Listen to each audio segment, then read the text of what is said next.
こんにちは、ゆうかです。今私は名古屋フェリーふ頭に来ています。今日は日本一長いフェリーでも有名な太平洋フェリー石狩に乗船したいと思います。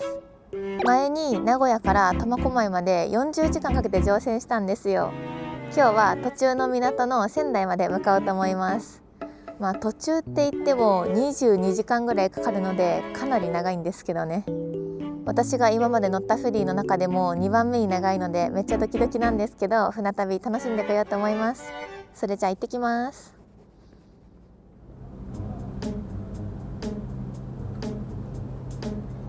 とりあえず乗船手続きを済ませていきたいと思います。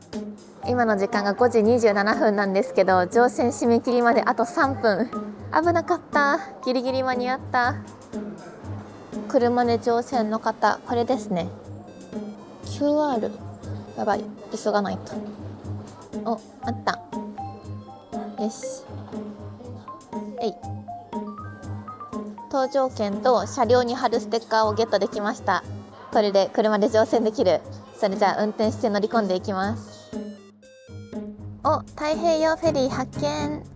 前回乗ったのは太平洋フェリー基礎だったんですけど、今回は石狩です。相変わらずでけー。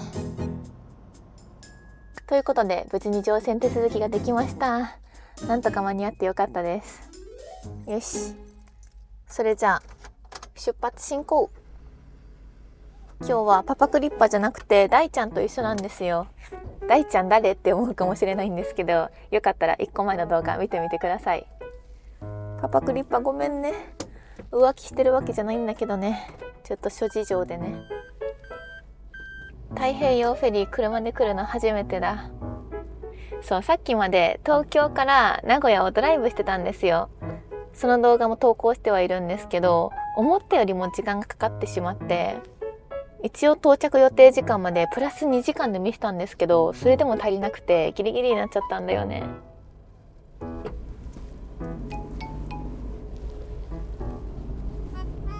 ありがとうございました。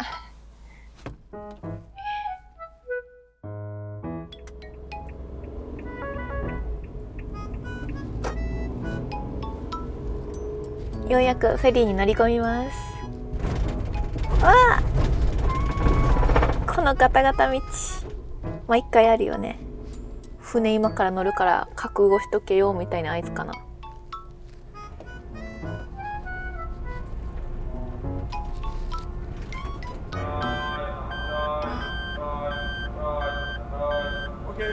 い、ありがとうございます。よし、一発で駐車できました。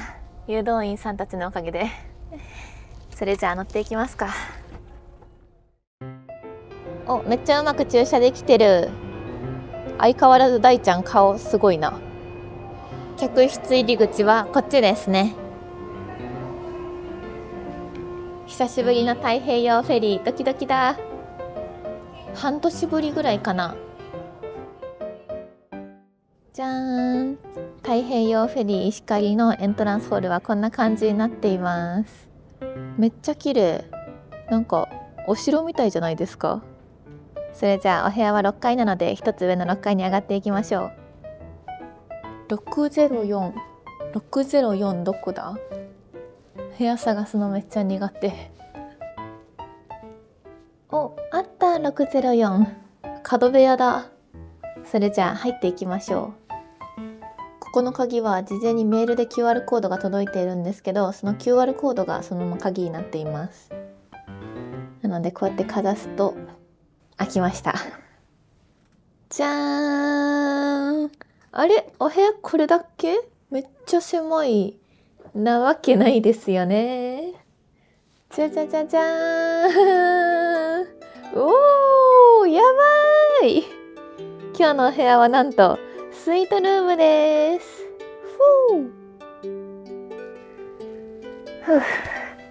一旦ちょっと休憩。今日はたくさんドライブしたからね。いや、違うんですよ。全然スイートルームにしたかったわけじゃなくて、もう結構ギリギリに予約しちゃったから、この部屋しか空いてなくて、他の部屋全部バツバツバツバツ、スイートだけ丸みたいになってて、もうね、仕方なくこの部屋にしたんですよ。もう全然あえてここにしたわけじゃないんですよ。まあ嬉しいですけど。それじゃあお部屋紹介してみますか。まずもう入り口から広すぎてやばいですね。もうここだけでも私過ごせそう。めちゃくちゃ広い入り口になんかよくわかんない魚の鱗のようなインテリアが飾られています。そして中に入ろうとするとここにはアーチの門があります。めっちゃおしゃれじゃない？部屋の中に入るとめちゃくちゃ広いソファーと椅子と机があります。そしてセミダブルのベッドが2つあります。ここの机のスペースもすごいですよね。見てください。テレビが埋め込まれてる。いつも普通にテレビ置いてあるだけなのになんか埋まってるよ中に。あとは花がぶっ刺さってない花瓶があります。スイートに乗る人たちはみんな花束とか持ってくるのかな？私はお花とか何も持ってきてなくて花瓶。まああんまり花瓶にならないようにしとこう。あとはめちゃくちゃおしゃれなティータイムを過ごせそうなトラジャブレンドのコーヒー。なんかでかくない？とおしゃれすぎるティーカップがあります。おしゃれ。これだけでもめっちゃ高そう。もちろんお茶もあります。その下にはこれは冷蔵庫かな？すごい文字プルってめっちゃおしゃれじゃない？ここは大きい冷蔵庫ですね。その隣にはこちらもおしゃれすぎるグラスたち。なんかいちいち高級じゃない？すごい角張ってて高そう。アイスペールまである。これはもうお酒を飲めっていうこと？部屋のところどころにおしゃれな貝殻たち。こっちには金のサンゴ。これタヌキチに言ったらめっちゃ高くつきそうだな。あとベッドの真ん中には電話が一つあります。この電話取ったら羊さんとかが出そうじゃないですか？あ、もしもし、羊さん？明日のモーニングはウィンナーとパックご飯ざますか？安心してください。これダイヤル回さないと繋がらないので大丈夫です。あとは空気清浄機なんかも置いてあります。これちょっといいやつじゃない？見てください。ようこそ石狩へ。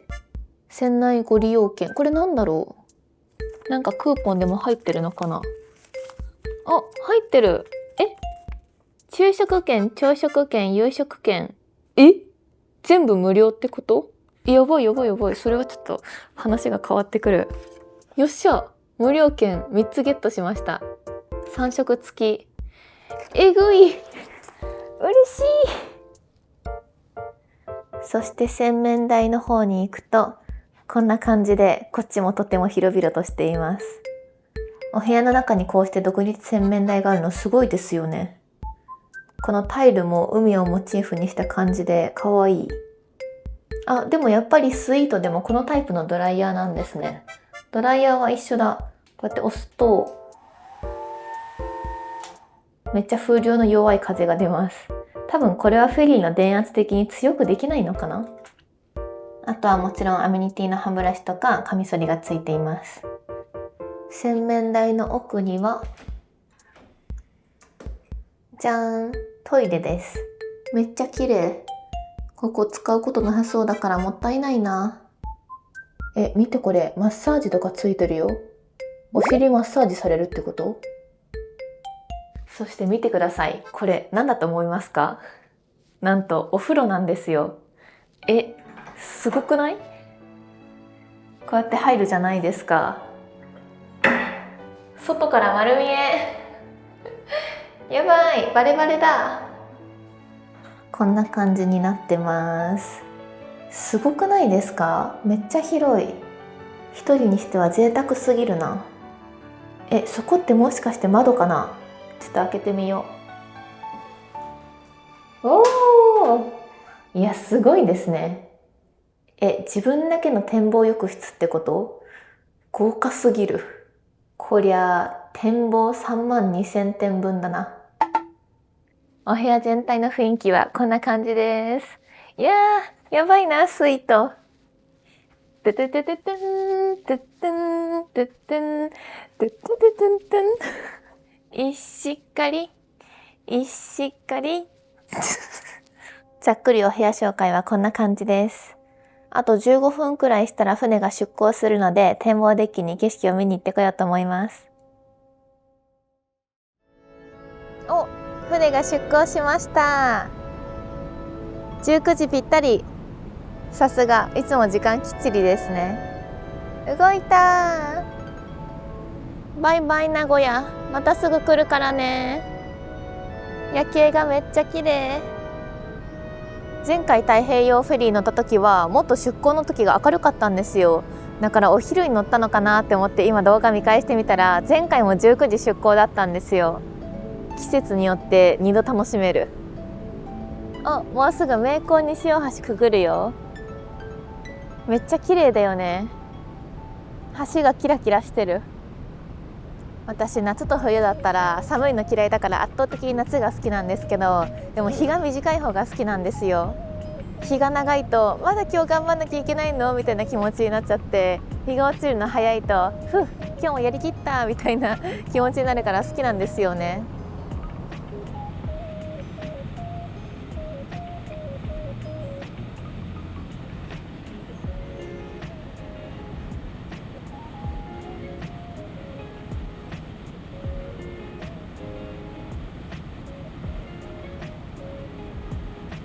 ここから22時間頑張ります。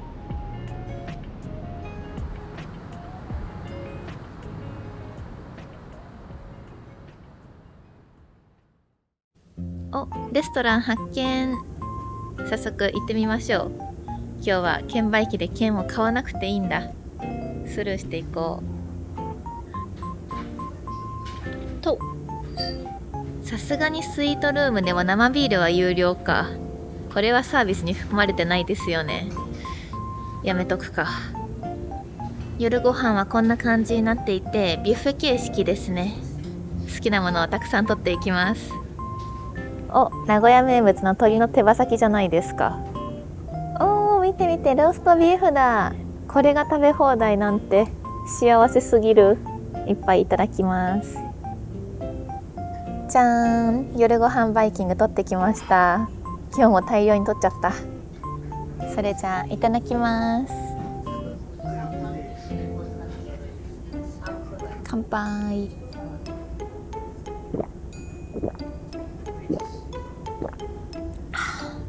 いや、これは違うんですよ。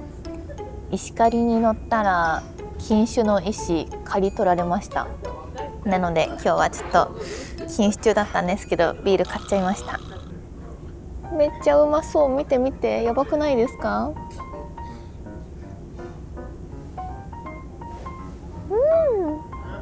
フェリーの中で食べるご飯ってなんでこんな美味しいんだろう。そう、なんかね、名古屋風台湾ラーメンっていうのがあって、名古屋県の名物らしいんですけど、持ってきてみました。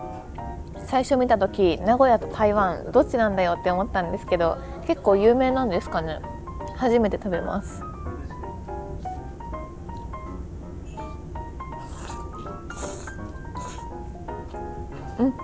辛い。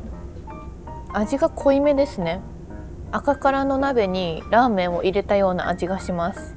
美味しいですよ。すごい美味しいんですけど、説明が下手すぎますよね。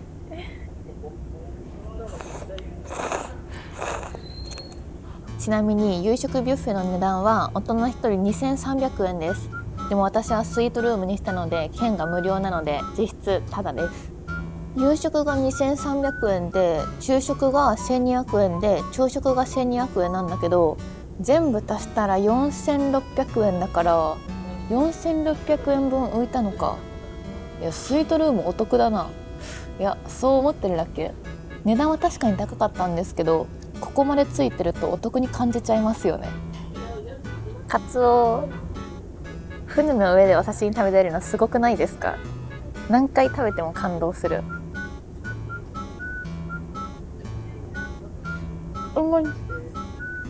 さっき船が19時に名古屋港を出港して、明日の16時40分に仙台港に到着するんですよ。正確には21時間40分か。名古屋から仙台ってそんなにかかるんですね。思ったよりも遠い。そうだ、ちょっと先にアネロン飲んでおこう。酔い止め。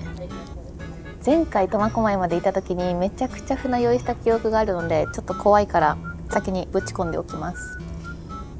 さすがにビールはやばいか。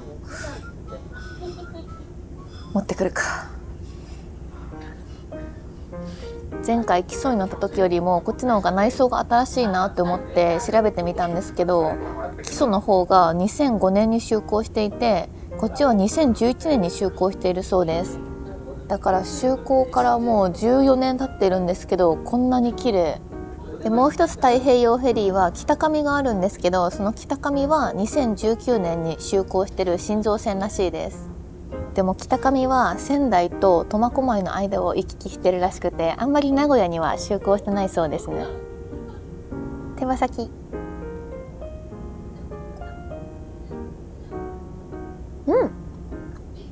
美味しい。味付けがしっかりされていて、名古屋の料理って結構味が濃いのかな。すごく食べ応えがあって美味しいお肉です。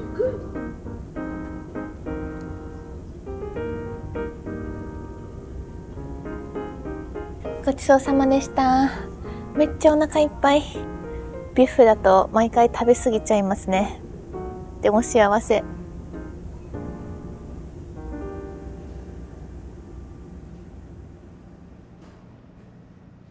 夜ご飯食べ終わってお腹いっぱいでお部屋に帰ってきて、気がついたら寝ちゃってました。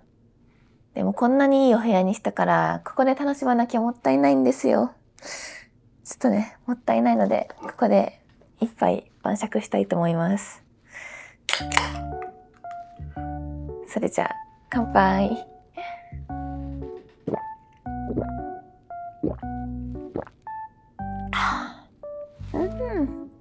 寝起きのビールもうまい。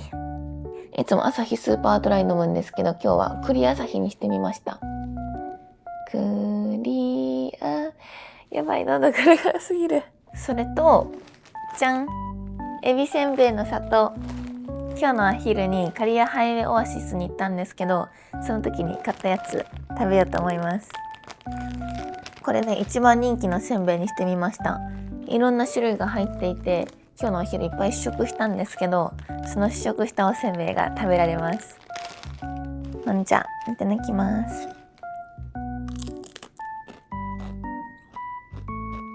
うまい。これめっちゃ好きなんですよ。マジで美味しい。食べ出したら止まらない。今日私が予約したお部屋はスイートルームなんですけど、全部で14種類の部屋があるんですよ。ここのスイートルームが一番上のランクのお部屋じゃないんですよ。実はロイヤルスイートルームっていうもう一つ上のランクのお部屋があって、やばくないですか？もうこのお部屋でもすごすぎて、これよりも上のランクって全然想像できないんだけど、もしかして船を操縦できる券とかついてるってこと？それとも一周回ってフェリーを掃除してもいいですよとか、そういうのがあるのかな。私今までフェリー20回以上乗ったことあると思うんですけど、今回のお部屋はダントツで一番いいお部屋になっちゃいましたね。前回基礎に乗った時は和室のお部屋だったんですけど、その時も普通に良かったんですよ。結構綺麗なお部屋だったんですけど、今回はそれを超えてきましたね。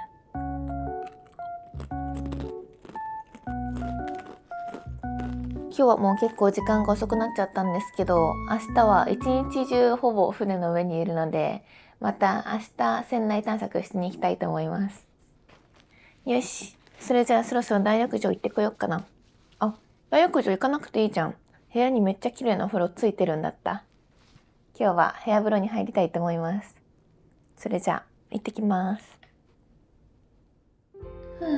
お風呂気持ちいい。浴槽めっちゃでかくて足が広げられる。めっちゃいい感じ。お風呂に窓がついてるから絶対景色綺麗じゃんって思ったんですけど、そこの上のところに夜間は航行に差し支えますのでカーテンを開けないでくださいって書いてあった。ここは選手側だから夜はカーテン開けちゃいけないのか。景色見れるのは朝と昼限定ですね。お風呂シーンはね、残念ながら見せられないです。この辺ですみません。じゃあ楽しんでいきます。バイバーイ。お風呂に入ってきました。夜だから景色は見えなかったんですけど、すごい広々していてリラックスできました。船旅22時間もあるから多分明日起きても全然つかないと思うんですけど、一旦ちょっと寝たいと思います。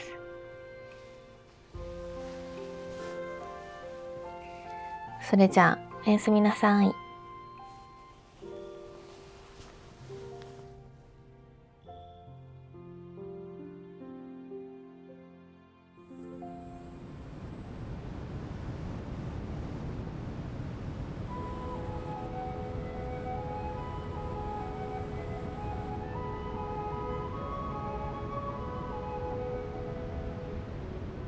おはようございます。朝もう一回お風呂入ってきて景色を見れて、昨日のリベンジが果たせました。でも今日結構天気が曇っちゃってて、あんまり綺麗な景色ではなかったんですけど、晴れてたらめっちゃ綺麗だったんだろうな。でもお部屋に展望浴室があるってだけですごい嬉しくて、朝からテンション上がりました。さっきアナウンスであったんですけど、今船が結構遅れてるっぽくて、1時間半遅れに仙台港に入港するらしいです。だからほぼ24時間乗船することになりますね。長い。それじゃあ昨日からお楽しみにしていた窓からの景色見てみましょう。どんな感じかな。絶対綺麗だよね。いくよ。せーの、オープン。おー、あ、ちょっと雨降ってる？降ってはないか。めっちゃ曇りだけど、すごい。船首側からの景色を独り占めできます。めっちゃ綺麗。じゃーん、こんな感じの景色です。ここのカーテンもお風呂と同じで、船首側は夜間開けちゃいけないんですよ。なので私もここからの景色は今初めて見ました。ここのベッドの横のカーテンも開けてみよう。おー、いいね。ここは船の左側からの景色かな。もう窓のサイズが普通と違いますもんね。いつものお部屋窓がすごいちっちゃかったりとか、窓がなかったりするんですけど、もうさすがスイートですね。全部窓が大きい。朝食会場は昨日と同じサントリーニに向かっていきます。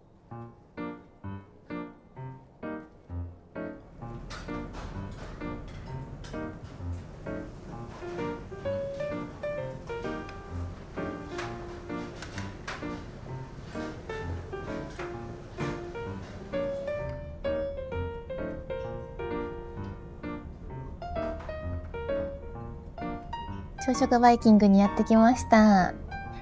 朝はウーロン茶にしました。本当はビール飲みたかったんですけどね、今日は降りてから車の運転もあるので一応やめておきました。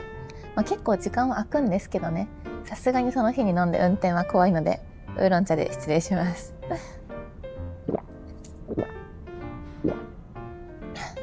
それじゃあいただきます。朝ウインナーあるだけでめっちゃ嬉しい。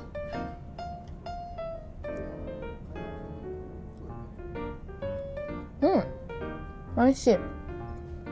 しなしな系のウインナー。ちなみに今の場所なんですけど、千葉県の勝浦あたりを航行しています。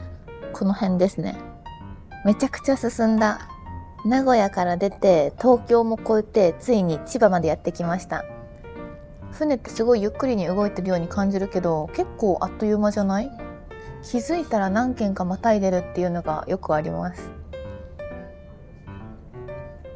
あと船の揺れは今はほとんどないです。昨日からそんなに揺れてなくて、今回結構穏やかな航海ですね。よかった。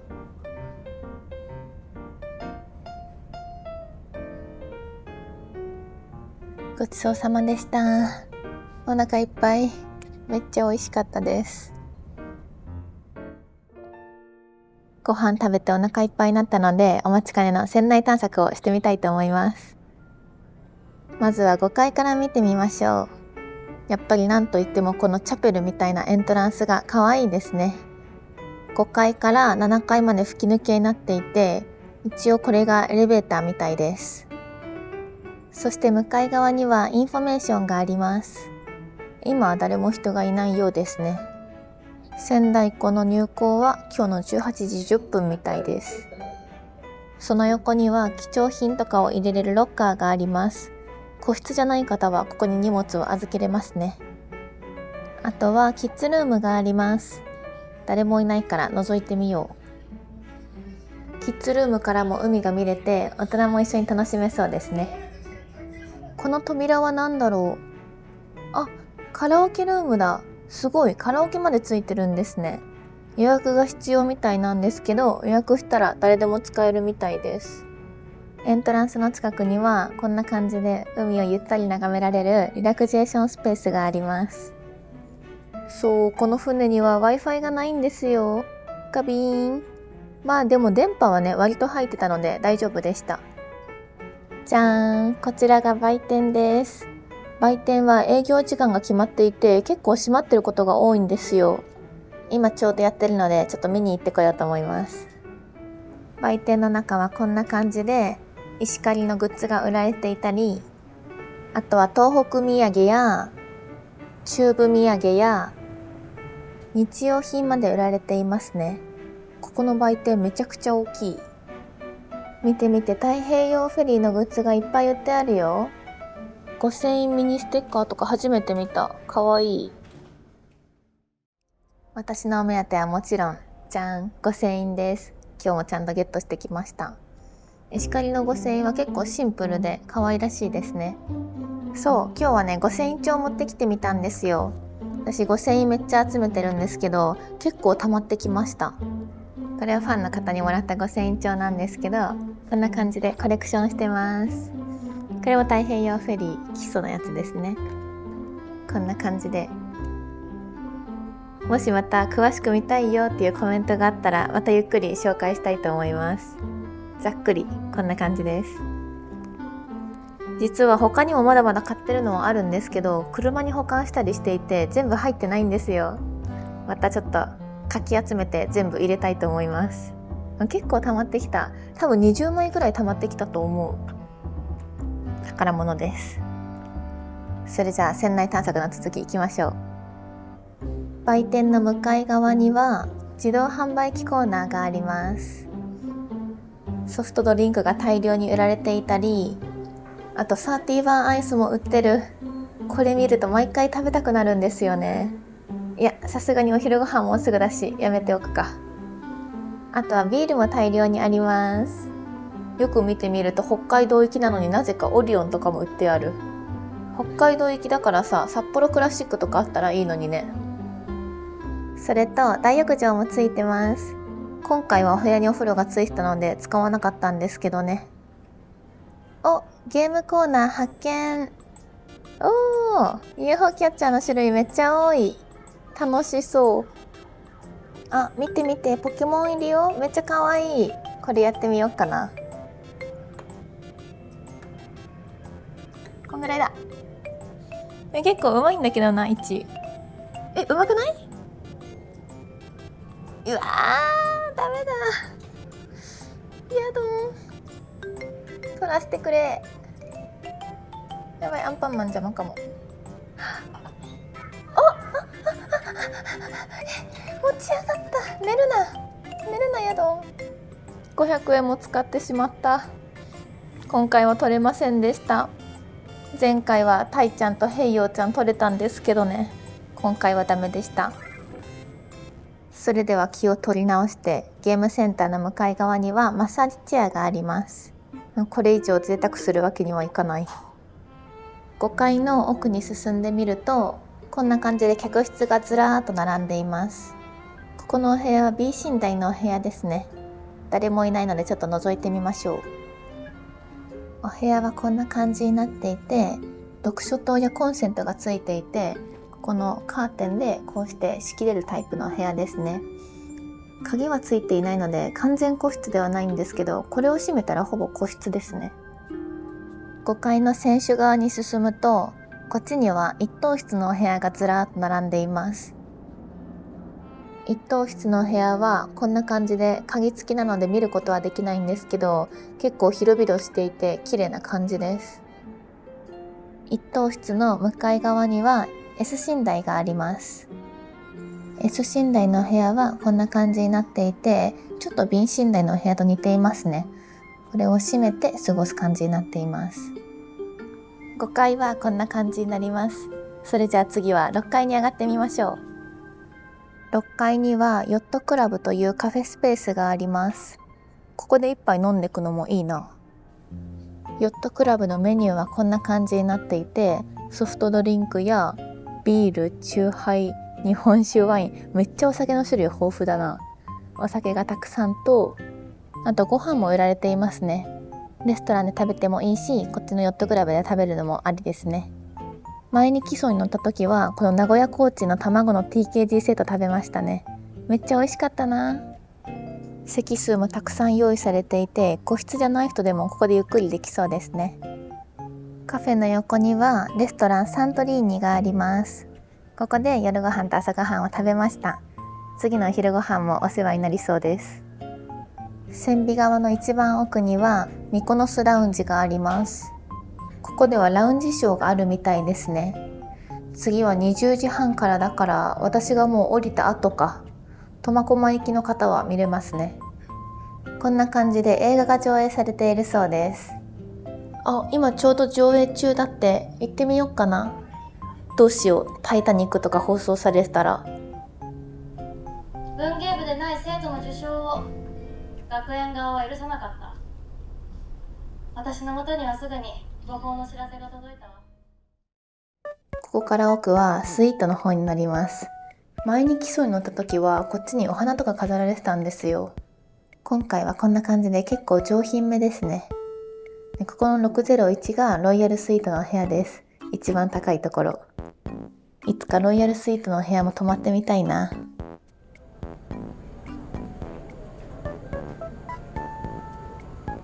6階はこんな感じになります。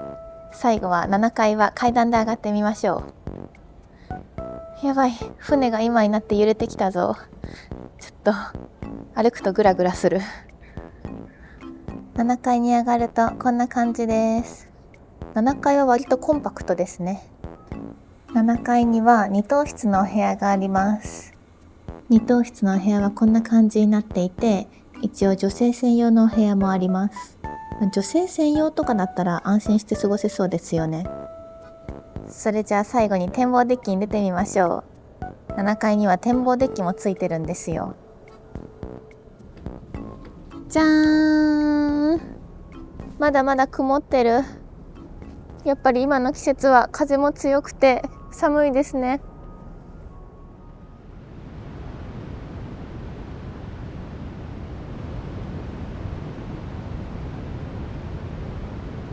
やばい、風で吹き飛ばされちゃうよ。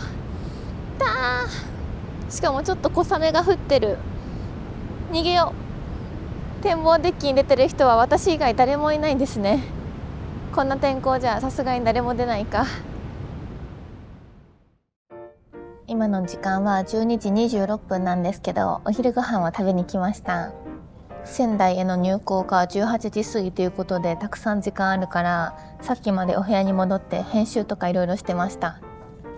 今日のお昼ご飯はじゃーん、カレーです。カレー大好きだからめっちゃ嬉しい。それじゃいただきます。いろんな種類のカレーの食べ比べができるんですよ。これはゴロゴロ野菜カレー。美味しい。味が結構濃いめで、ゴロゴロ野菜っていうだけあって本当に野菜がいっぱい入ってる。みんなもカレー大好きだからなのか、朝ごはんと夜ごはんよりも人が多いですね。みんな食べに来てる。これはキーマカレー。めっちゃうまそうじゃない？キーマカレー大好きなんだよね。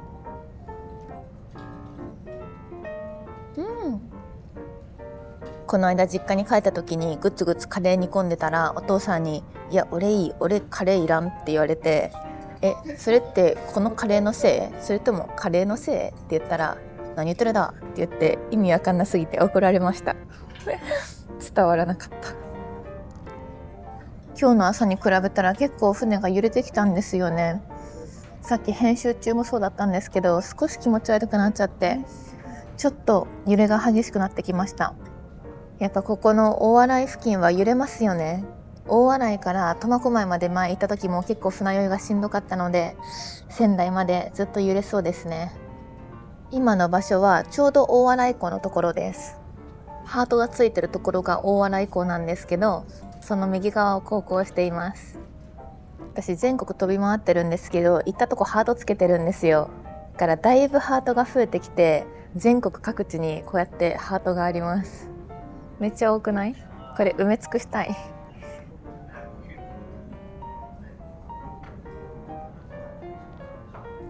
ごちそうさまでした。カレーめっちゃ美味しかった。お腹いっぱいになって少し眠くなってきました。お部屋に戻ってきました。帰り道にヨットクラブに寄ってソフトクリームを見つけたから買ってきました。それと普段は飲まないブラックコーヒー作ってみました。やっぱりスイートルームなのでね、ちょっと大人ぶっちゃいました。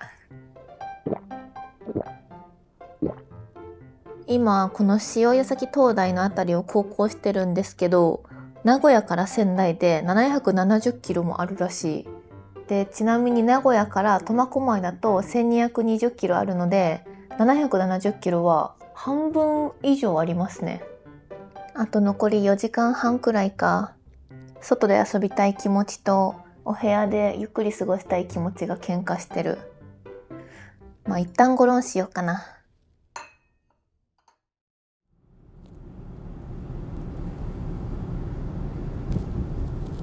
姉妹線の基礎との行き合いを見に来ました。もうすぐ基礎とすれ違うみたいです。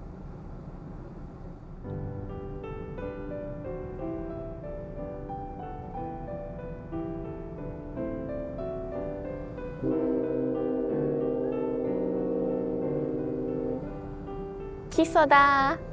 懐かしくて泣きそう。やっほー、基礎。今日は石狩に乗ってるよ。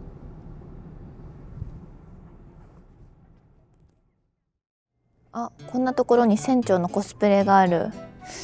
恥ずかしいけどたまには着てみるか。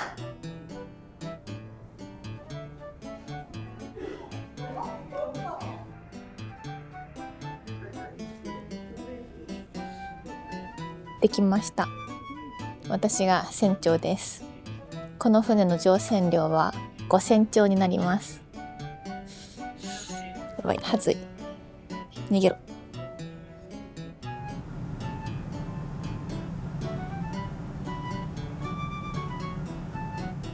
今は福島県の沖合を航行中ですね。あともう少しで仙台港に入港しそう。頑張れ石狩。お部屋で少し休憩してたら16時52分になりました。もう宮城県に入りましたね。あと1時間ちょっとで仙台港に入港です。日も落ちてきてかなり暗くなってきました。見てください。外めちゃくちゃ暗い。日が落ちるの早くない？一日あっという間すぎた。まだ降りたくないよ。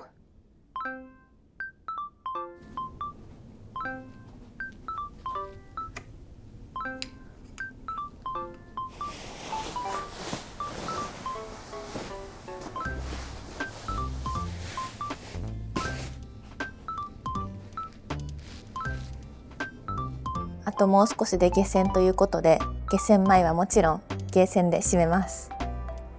このポケモンにめっちゃ未練があるからこれ狙おう。これをお願い。無理かな。無理か。やばい、取れない。ちょっともう一回だけやります。全然ダメだ。悔しい。お願い、今度こそ。ちょっと前すぎる。ダメ。やばい、ムキになりすぎて3000円も使ってしまった。だけどヤドンゲットだぜこれ3000円かかるんだったら買った方が早かったな。まあ可愛いから許すか。これからは UFO キャッチャーにスパチャしすぎないように気をつけます。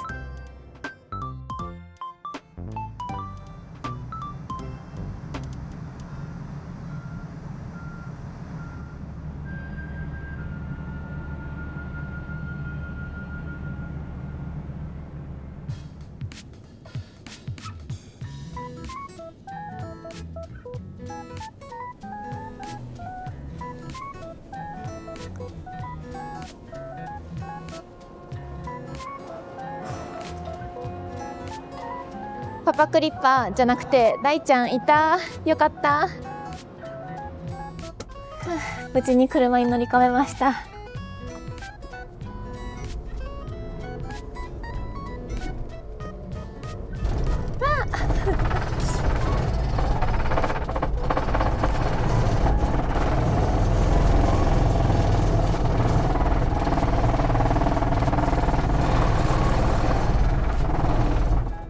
バタバタだったんですけど無事に下船できました。よかった。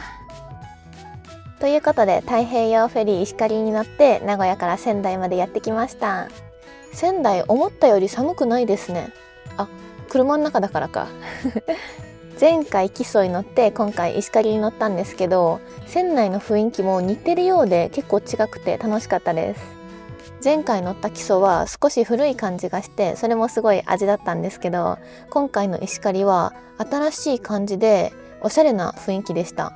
もうスイートルームはね言うまでもなくすっごく良かったです。もうお部屋に窓2つもついてるところなんてこの先動画に出てくるかもわからないので、ぜひ皆さんこの動画たくさん見返してください。あと3食ご飯付きで今回もめっちゃ食べたな。私ちょっと食べ過ぎちゃったんですけど幸せでした。仙台ではちょっと観光したりとか、あと牛タンも絶対食べたいな。楽しく過ごしたいなと思います。ということで今日も最後まで見てくれてありがとうございました。この動画が良かったらチャンネル登録とコメントと高評価お願いします。それじゃあバイバーイ。